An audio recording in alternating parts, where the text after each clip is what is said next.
What is up, ladies and gentlemen? Another week of sales is in the book. Stu and I have been hard at work. Ain't that right, Stu? Hard at work listing and shipping this week. And then we did some shipping and some listing. And then, of course, in the morning, we drink a little coffee. And then we do some shipping and listing again. We just repetitive cycle over and over and over again. Hey, it's Charlie with JC3 Cards and Collectibles coming at you today with our weekly installment of What's Selling with Stu. This is a quick little run through everything we sold here at JC3 Cards and Collectibles this week. We do this to share some knowledge with you, sometimes share a little nonsense, and talk about a little bit of news as well. So we will share with you how we titled our items that sold, what they sold for, what the categories are, talk a little bit about what we think is driving some of those sales and what's going on with some of our sales trends. So it was a big week. We had a lot of big events this week. Number one, Super Bowl ended last Sunday. Big event. Some would say the biggest event of the year, right? Congratulations to the Kansas City Chiefs on another Super Bowl. Keep those Chiefs cards going out the door. I appreciate that.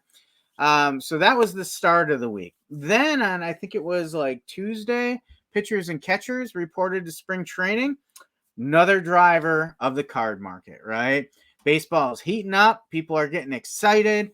People are talking about it in the media. People want to go get some cards, right? Then Wednesday was Valentine's Day. And what did we have on Valentine's Day? We had the release of 2024 Topps Baseball Series 1. Here at JC3 Cards and Collectibles, we went out. We got us a jumbo hobby box. And Stu and I, we went busy listing cards on that right away Wednesday night. But that wasn't all for the week. There was more still happening. Friday was the release of something I know I've been waiting for. I don't know about you, but I've been waiting for this. That was the release of 2023 Topps Chrome Formula One. Wait a minute. Did I say 2023? But Charlie, Stu, it's 2024. That's the way of the world now in the card world. A lot of these releases are delayed. So it is 2024. We're deep into February, and we are still getting 2023 releases. So what released on Friday was 2023 Topps Chrome Formula One. Here's a few of them. There's a little Yuki Tsunoda for you. I had to go out and check that out as well. So we've got some Topps F1 out there. Already listed all the hits, all the major inserts, most of the rookie cards. I've got a few rookie cards for F1 yet to get out there. Not a lot, just a few. What do we got here? We've got some Logan Sargent rookie card. We've got an Oscar Piastri rookie card. I should really have that out there already. And a Nick DeVries rookie card. I will probably get those out there tonight before I finish the day. I don't want to wait too much longer on those. But then the rest are some standard base cards, I should say. Cards. Gets a little confusing at times. And then we've got a few holographics, refractors. These are car cards. See, I did mean to say car that time, right, Stu? We've got a team principal, Gunther Steiner. I believe he stepped down this year, but he was a popular character because of that Netflix series. And then one of the champs, Lewis Hamilton, with his little umbrella there. That's kind of a unique picture. So we've been busy getting all that out there. What did that do for us in sales? Well, we did see an increase of sales activity this week. Not so much in quantity sold. Definitely raised our average volume sale. I think that's carrying on into this next week here. But it was other than anything else, it was an exciting time with so much going on. And then we got into the weekend and we had the NBA All-Star weekend as well. So a little bit of basketball excitement as well. And then we get to Sunday and it's the scheduled kickoff of the NASCAR season with Daytona. However, Daytona was postponed due to rain. They weren't able to hold that race on Sunday. That is now rescheduled to 4:30, I believe, on Monday afternoon. So if you're a big NASCAR fan, don't forget that you've got not your normal Monday afternoon. You've got Daytona now. So I will probably be checking that out. I don't watch all the races, but Netflix again struck with another series on NASCAR drivers. It's really good. I recommend you check it out, but it's got me invested a little more in NASCAR drivers this season. So I'll be checking that out. So you're probably wondering, when are we going to get to the sales? Well, we are going to get to them right after this.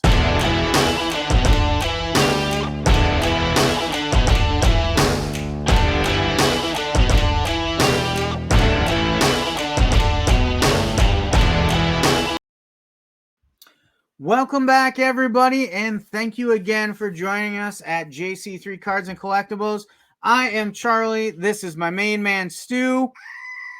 Always looking over my shoulder here. Always looking over my shoulder. We are ready to dive into our sales trends and sales detail for the week. So I hope you're ready because, as Dak Prescott would say, here we go. All right. As always, here at JC3 Cards and Collectibles, we are going to start with a quick look at our trending. These are 3 metrics that eBay presents to us every week. We like to keep a close eye on these. eBay does a great job of giving you a ton of information. But these are the 3 that I kind of hang my hat on and try to keep tabs on.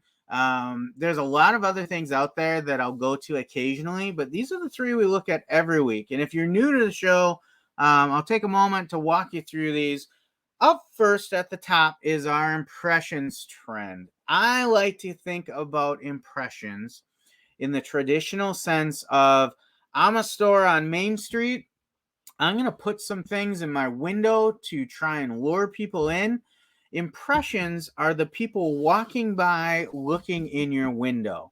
eBay does a great job of working with partner sites like Google to get your listings visible to someone when they're working on something else. So they're just one click away to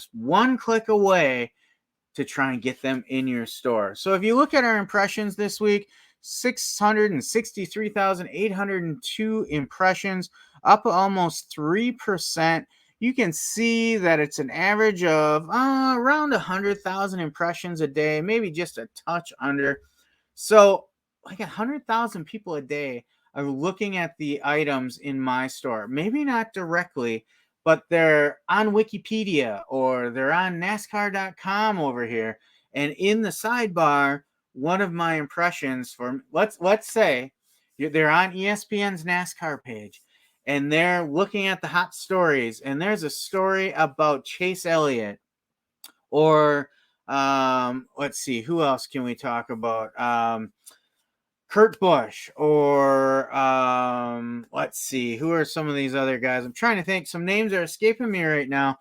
But while they're looking at that story, eBay is partnering with ESPN or Google to, in a sidebar or at the bottom, present little ads, and your listing for a card might come up for that driver. Okay. So that's really what impressions are about. So you want to drive impressions. It's one of the things that is driven by the information in your listing as well. The better the information in your listing, the more impressions that eBay can drive out there for you. And then, of course, it breaks it down versus organic and promoted. You can see the majority of mine are promoted. It gives you a huge boost. Excuse me. I don't promote my items for the first 30 days or so, but if they're not sold after 30 days, then I start to promote them. So that's why you can see both organic and promoted. But the promotions really work. You pay an extra fee for that. There's a percentage on your final value fee that they'll take out for promotions. But it really is something that is worth the extra fees because it gets that out to so many more people. Now, the second chart there, the trending we're going to look at is page views. So we just talked about people walking past your store and you're putting things in your storefront window, trying to lure them into the store.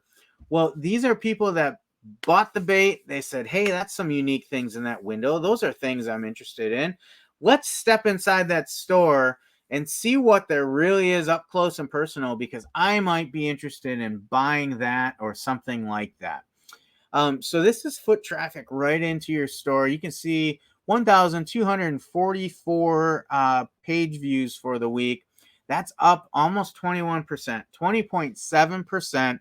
Big boost on Friday and Saturday as we got that 2024 Topps Baseball and 2023 Topps Chrome Formula One out there. That really drove a lot more traffic into the store. So, good things happening there on the week. We saw a little bit of an impressions rise. Even if they didn't jump a lot, they stayed strong, which is just as important. And then page views really jumped quite a bit, driven by a strong second half of the week. So, the real question that we have to ask is all those extra eyes on your items, did they equate to sales? And that is what the chart at the bottom is all about. There we've got our 51 sold for the week. So what is that? Seven cards a day on average, which is pretty standard for me right now. This particular week was up a little over 24%. I would say we're at a growth rate or growth stage right now at JC3 Cards and Collectibles that is anywhere from 5 to 10 cards a day is what we ship out. We are still a part-time operation here at JC3 Cards and Collectibles. I'm the operations manager. I do the majority of the listing and shipping and negotiating. My family helps me more with some of the shipping when I can't get to it myself. They help me with some of the sourcing of cards. But as far as listing and negotiating those offers, I'm typically the one doing that.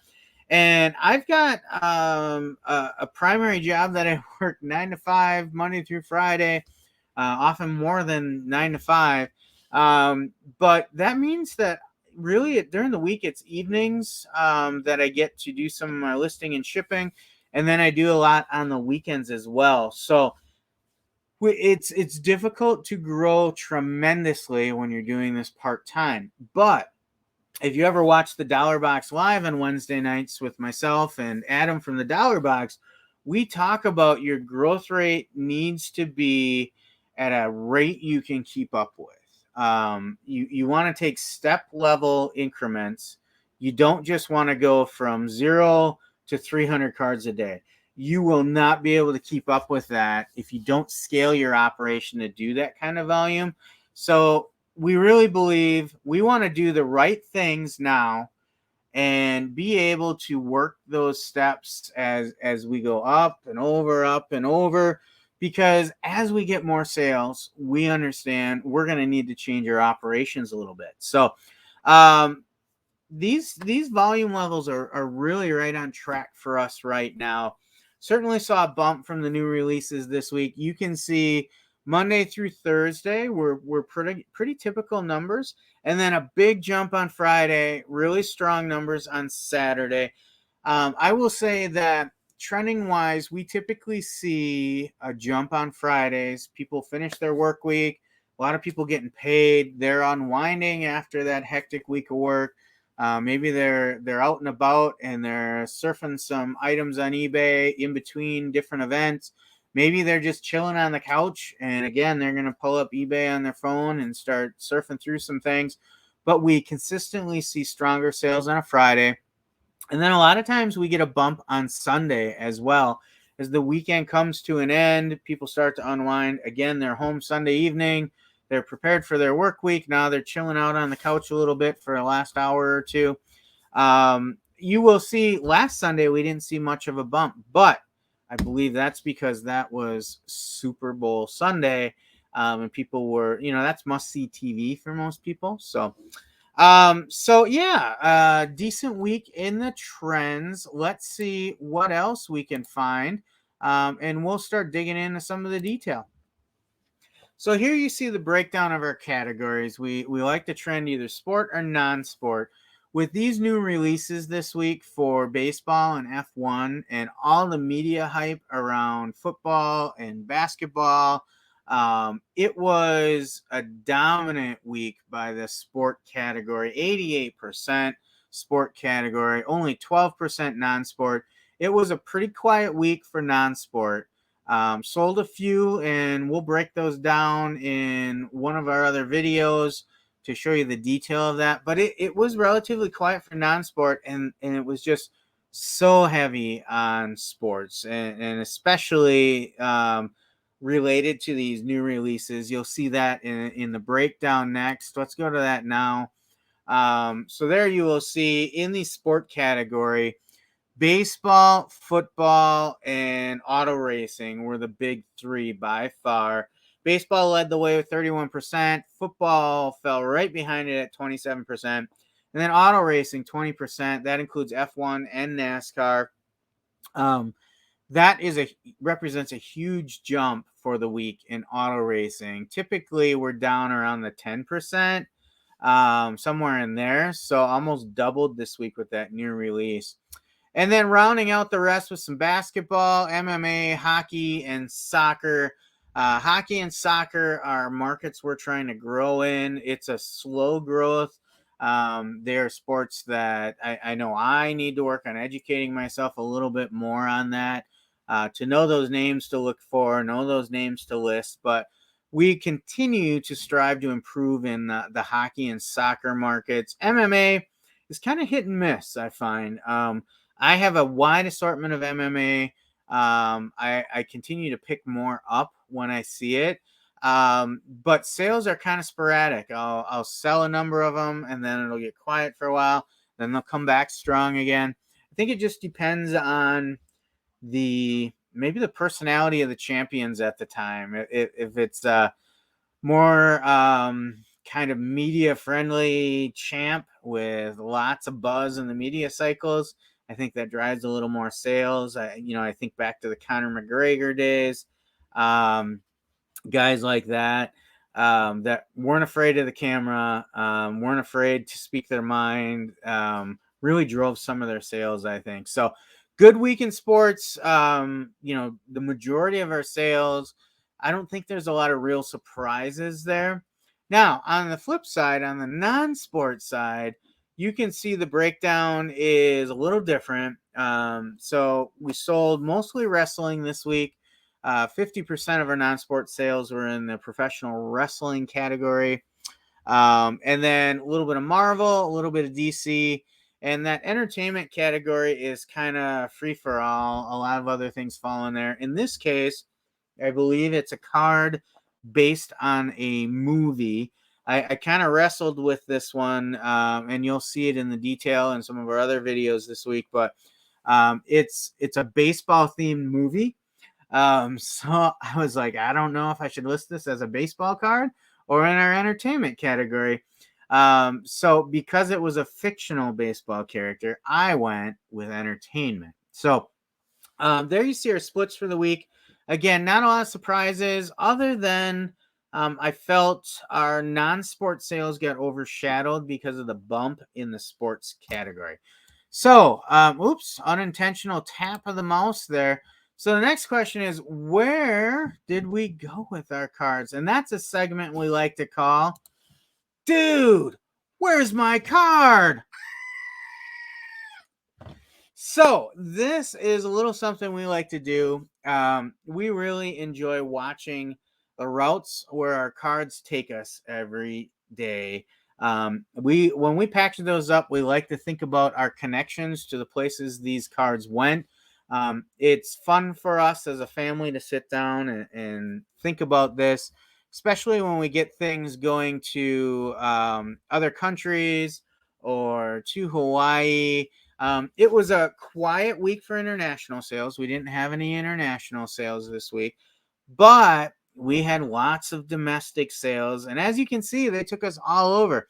So we'll do a quick roster rundown of all the towns we sold to this week, starting with Chino Hills, California, Spring, Texas, Great Falls, Montana, Maple Shade, New Jersey, Portland, Oregon, Robinson, Texas, Cedar Rapids, Iowa, Harvard, Illinois, the Harvard of the Midwest, Bourbon, Indiana, Escondido, California, Ramsey, New Jersey.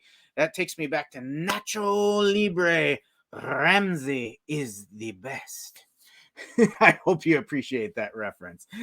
Canton, Massachusetts, Owensville, Missouri, Roseville, California, Seville, Ohio, part of my Schneider family, Ormond Beach, Florida, Effingham, Illinois, Bulverde, Texas, Tyler, Texas, Atlanta, Georgia, Hotlanta, get in a car, Powder Springs, Georgia, Elk Grove, California, Paducah, Kentucky, North Chesterfield, Virginia, Gilbert, Arizona, Weatherford, Texas, San Pedro, California, Litchfield Park, Arizona. I send a lot of cards to Litchfield Park, Arizona. Waterford, Virginia, Georgetown, Texas, Albany, New York, Houston, Texas, Zanesville, Ohio, Edgewood, Maryland, Carthage, North Carolina, Ventnor City, New Jersey, Tacoma, Washington, Lincoln, California, Sun City, Arizona, Randolph, Nebraska, Santa Rosa, California, Athens, Alabama, West Hempstead, New York. I believe that's out there on the island. Venus, Texas, Chandler Heights, Arizona, Coral Gables, Florida, I believe that should say, not Texas, and Chicago, Illinois, and last but not least, Marrero, Louisiana. So quite a diverse spread of destinations this week. You can see that we've got the arrows out there that really show you, from our base in Green Bay, Wisconsin, we are reaching all over across this country, into the plains, into the Pacific Northwest, Southern California, into the desert, the deep south, the East Coast. We're going everywhere, people. And of course, right here in our own Midwest, it's really fun to think about all the different places our cards go to every week. So, as we always do, we like to feature at least two of the cities our cards went to and share a little knowledge about those locations. And the first couple times we did this, I kind of picked them at random. I think moving forward, what we are going to do is we are going to pick the first city that I list and the last city that I list. Those represent pretty much the first card of the week and the last card of the week sold. So let's see where it took us this week. Here we go. Chino Hills, California. That was our first card of the week. Beautiful shot of Chino Hills, California there with the backdrop of the mountains. I think that's the San Bernardino Mountains. Don't quote me on that. Could be the San Gabriel Mountains. I think it's the San Bernardino Mountains. So what do we know? What are we going to learn about Chino Hills, California? Well, it's Spanish for curly. Chino is Spanish for curly.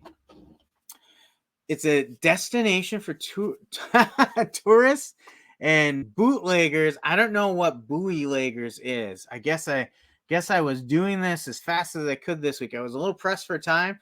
I need to look at my spell checker. For a second, I thought maybe it was bootleggers. I don't know what that is, but it sounds fun. So anyway, this was a destination for tourists and bootleggers during the Prohibition. Bootleggers because it used to be kind of a remote spot. It was also a destination for hippies and artists in the 1960s.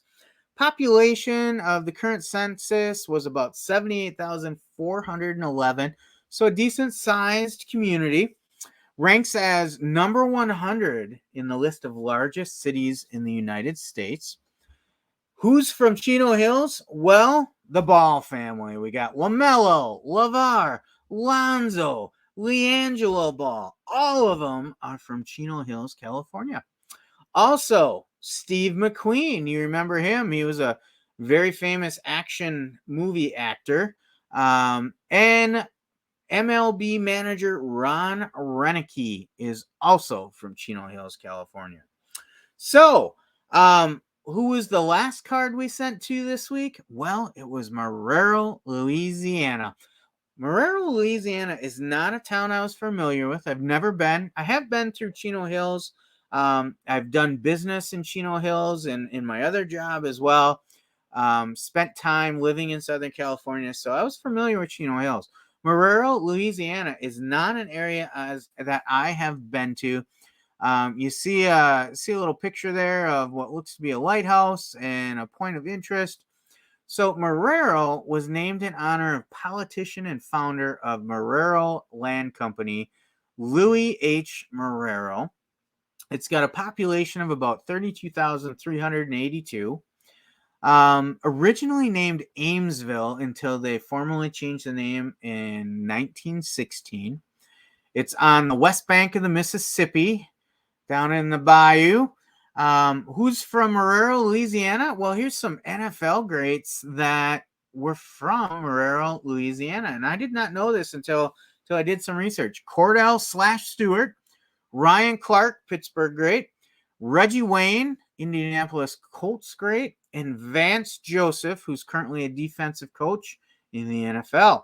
And well-renowned defensive coach is Vance Joseph. He's really built quite a reputation as being a solid defensive coordinator. So those are our destinations for the week. We went through our trends. We looked at where they were going, had a little fun with that. But it was an exciting week.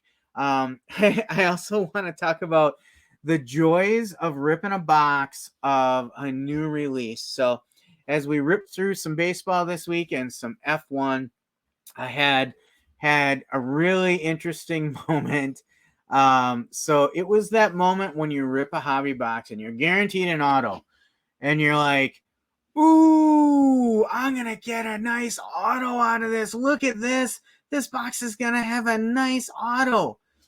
And then you open it up and you realize that auto could be anybody, and it could be this F2 driver that you're not even familiar with. Wah, wah. So that is a warning out there for everybody. There's no sure thing when you're out there ripping boxes. You could get a huge hit. I did also get a serial numbered out of 5 card of a checkered red checkered flag parallel of Kevin Magnuson. It is in his in-action photo in his car driving. So it's not a portrait type card, which would make it a little more desirable. So that wasn't a bad hit. I think I will clear $100 on that sale. And then if you saw my baseball hit this week, you know that I also received an autographed Chippa Jones orange parallel numbered out of 25. So there was some excitement in that. There will be some returns on these boxes, but it sure would have been nicer if in that F1 box I got a nice Max Verstappen or Lewis Hamilton autograph, right? Or even one of the mid-card guys that would have like a portrait picture. So who are those guys actually? Let me show you some of those guys. Actually, I'll put it up right here and show you what some of those guys look like. If you look at the tiers in F1, why couldn't it be George Russell? Why couldn't it be Alexander Albon? Why couldn't it be Oscar Piastri, right? But I got Kevin Magnuson, who's a solid driver, pretty cool guy, watching him on the Netflix series. But the cream of the crop right now in terms of sales is Lewis Hamilton. Pierre Gasly's doing really well. Nico Hülkenberg does really well. I'm a little surprised at that. Of course, Max Verstappen. You'll see Charles Leclerc do pretty well because of Team Ferrari. Sebastian Vettel still does pretty well. And then you start getting into some of these mid-tier guys before you drop quite a bit down to guys like Esteban Ocon. Yuki Tsunoda doesn't get a big dollar yet. Sergio Checo Perez doesn't get a big dollar yet, as you can see from the chart. So you have to keep that in mind. When you get a box, it's a little bit of a gamble. So let's speak just in terms of F1 while I've got that chart up there. It could be any one of these guys. You could get the guys at the top selling for top dollar. You could get the guys at the bottom selling for next to nothing, or you could get the guys right in the middle. So just like gambling, only invest what you can afford to lose because you won't always get the return you need. Right, Stu? All right. Stu agrees. That's our PSA for the week. So with that, I hope you enjoyed our summary of our sales this week. As always, we are breaking down each of the categories for baseball, football, non-sports, and auto racing this week. We will have those in a series again this week. If you want to check those out, just look right up here. I'll put it right there, and you can go to that one next. Until next time, this is me and Stu saying,